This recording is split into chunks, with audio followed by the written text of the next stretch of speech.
নমস্কার, ভাইরাল রেসিপিতে সবাইকে ওয়েলকাম জানাচ্ছি। আজ বানিয়ে দেখাচ্ছি খুবই সহজ একটা চিড়ের পোলাও রেসিপি। বানানো যায় কিন্তু মাত্র 5 মিনিটে। এর জন্য 1 কাপ চিড়ে জল দিয়ে আমি ভিজিয়ে রেখেছিলাম। সঙ্গে সঙ্গে কিন্তু ভিজিয়ে আমি তুলে নিয়েছি আর জলটাকে ঝরিয়ে নিয়েছি, এরকম ঝরঝরে করে নিয়েছি। আর নিয়েছি কিছু ভাজা বাদাম, নিয়েছি পেঁয়াজ কুচি, লঙ্কা কুচি, আদা কুচি, রসুন কুচি, ধনেপাতা কুচি।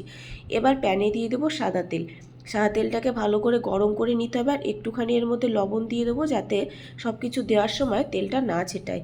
এবার ওই ভাজা বাদামগুলোকে কিন্তু আমি আরেকটুখানি তেলের মধ্যে দিয়ে ভেজে নেব। এতে করে কী হবে, বাদামের টেস্টটা কিন্তু আরও বেশি ভালো আসবে। এবার বাদামগুলোকে একটু উল্টে পাল্টে নিয়ে ভাজা করে নিয়েছি। এবার এইগুলোকে আমি নামিয়ে নিচ্ছি।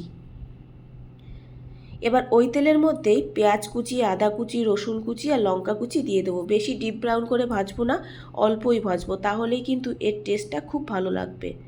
বেশি ভাজলে কিন্তু এর টেস্টটা চলে যাবে আর কিন্তু খেতে একটুও ভালো লাগবে না। এবার অল্প একটু ভেজেই আমি এর মধ্যে চিড়েগুলোকে দিয়ে দেবো। চিড়েগুলোকে দিয়ে লাইট ব্রাউন করে ভেজে নিতে হবে।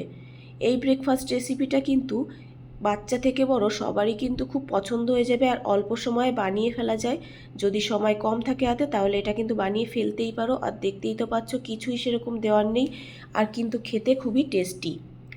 এবার এর মধ্যে একটুখানি লবণ দিয়ে দেবো, ওই 2 চিমটে মতো, আর 1 চিমটে চিনি দিয়ে দেবো, আর ভাজা বাদামগুলো দিয়ে দেবো। তারপরে এর মধ্যে দিয়ে দেবো হাফ চামচ মিল্ক পাউডার। মিল্ক পাউডার দেওয়ার জন্যে টেস্টটা কিন্তু আরও বেশি ভালো আসবে। আর ধনেপাতা কুচিগুলো দিয়ে ভালো করে কিন্তু আর একটুখানি ভাজা ভাজা করে নিতে হবে।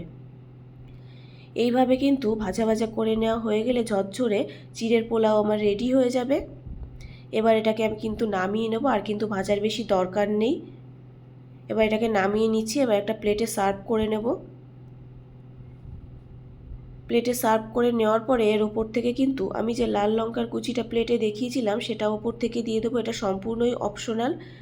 আর ওপর থেকে আরেকটুখানি কাঁচা ধনেপাতা কুচি দিয়ে দিয়েছি, এতে কিন্তু টেস্টটা আরও বেশি ভালো লাগবে। কেমন লাগলো তোমাদের রেসিপিটা অবশ্যই কিন্তু জানিও। আর রেসিপিটা দেখার জন্য সবাইকে অসংখ্য অসংখ্য ধন্যবাদ।